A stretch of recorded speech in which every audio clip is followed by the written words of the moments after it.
સુરતના આમ આદમી પાર્ટીના કોર્પોરેટર મહેશ અણઘડને ફરિયાદ મળી હતી કે કઠોદરા પ્રાથમિક શાળામાં મોટેભાગના વિદ્યાર્થીઓના પુસ્તકો કે શાળા સામગ્રી મળી નથી, જેથી કોર્પોરેટર મહેશ અણઘડ અને નગર પ્રાથમિક શિક્ષણ સમિતિના સભ્ય રાકેશ હિરપરાએ કઠોદરા પ્રાથમિક શાળાની મુલાકાત લીધી હતી। ત્યાં જઈને વિદ્યાર્થીઓ સાથે વાત કરતા જાણવા મળ્યું હતું કે લગભગ 100 જેટલા વિદ્યાર્થીઓ પુસ્તક વગર અભ્યાસ કરી રહ્યા છે। અંગે કોર્પોરેટર મહેશ અણઘડે ખેદ વ્યક્ત કરીને શાસકો પર આક્ષેપો કરતા જણાવ્યું હતું કે અત્યંત દુઃખની બાબત એ છે કે શિક્ષણ મંત્રીના પોતાના જ મત વિસ્તારમાં બાળકો પાઠ્યપુસ્તક વિના અભ્યાસ કરી રહ્યા છે। શિક્ષણ મંત્રી પ્રફુલભાઈ પાનસેરીએ 3 મહિના પહેલા જ આ શાળાનું લોકાર્પણ કર્યું હતું અને હજુ બાળકોને શાળા સામગ્રી કે પાઠ્યપુસ્તકો મળ્યા જ નથી। મહેશ અણઘડે વધુમાં જણાવ્યું હતું કે એક બાજુ વાલીઓ બાળકોને પ્રાઇવેટ શાળા છોડાવી સરકારી શાળામાં ભણવા માટે તૈયાર થયા છે અને બીજી બાજુ સરકારી શાળામાં બાળકોને અભ્યાસ સામગ્રી ઉપલબ્ધ કરાવતી નથી। હકીકતમાં ભાજપ સરકાર ઇચ્છતી જ નથી કે બાળકો સરકારી શાળામાં ભણે।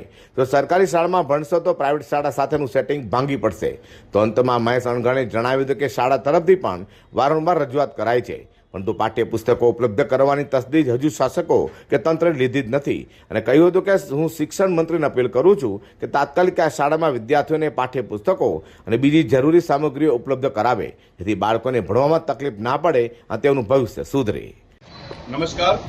કઠોદરા પ્રાથમિક શાળા કે જે વિસ્તારમાંથી ધારાસભ્યો ચૂંટાઈને આવ્યા છે અને આખા રાજ્યની અંદર શિક્ષણ મંત્રી છે એવા પ્રફુલભાઈ પાનસુરિયાએ આ શાળાનું લોકાર્પણ કરેલું છે અને એ શાળાની અંદર જે બાળકો પાપા પગલી કરવાની શરૂઆત કરે છે, ભણવાની શરૂઆત કરે છે, એવા પ્રથમ ક્લાસ અને બીજા ધોરણના બંને ધોરણના વિદ્યાર્થીઓ છે જેમને આજના દિવસે પણ એટલે કે લગભગ 3 મહિના જેટલો સમયગાળો થઈ ગયો, હજી એમને પુસ્તકો મળ્યા નથી। ગુજરાતી જે આપણી માતૃભાષા છે, જે ગુજરાતી ધોરણના 80 બાળકોને હજી આ શાળાની અંદર પુસ્તકો મળ્યા નથી। ગણિતના 80 અને ચિત્રપોથી એટલે કે 80 જેટલા બાળકો છે જેને કોઈ પણ જાતનું પુસ્તક જ મળ્યું નથી। પોતાના ઘરેથી પુસ્તકો નોટબુકો લાવીને મજબૂર બન્યા છે। બીજા ધોરણની અંદર એવા 17 બાળકો છે જેમને એક પણ પુસ્તક હજી નથી મળ્યું।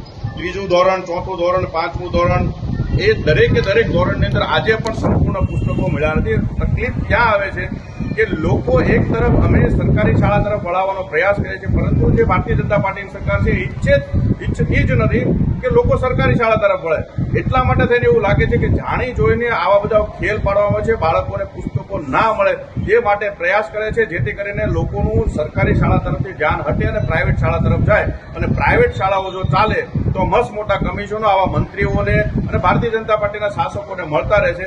હું આજના દિવસે અપેક્ષા રાખું છું, ખાસ કરીને શિક્ષણ મંત્રીશ્રીને પણ અપીલ છે કે તમે તત્કાલીન ધોરણે આ શાળાઓને જે પણ ઘટ છે એ પૂરી પાડો। આ તમારા ધ્યાનમાં હશે જ, કારણ કે સ્કૂલ દ્વારા પણ અસંખ્ય વાર રજૂઆત કરી છે, ચોપડાઓ લેવા માટે મૂક્યા છે, જેનું પણ આ પ્રમાણ છે, તેમ છતાં એમને પુસ્તકો મળ્યા નથી।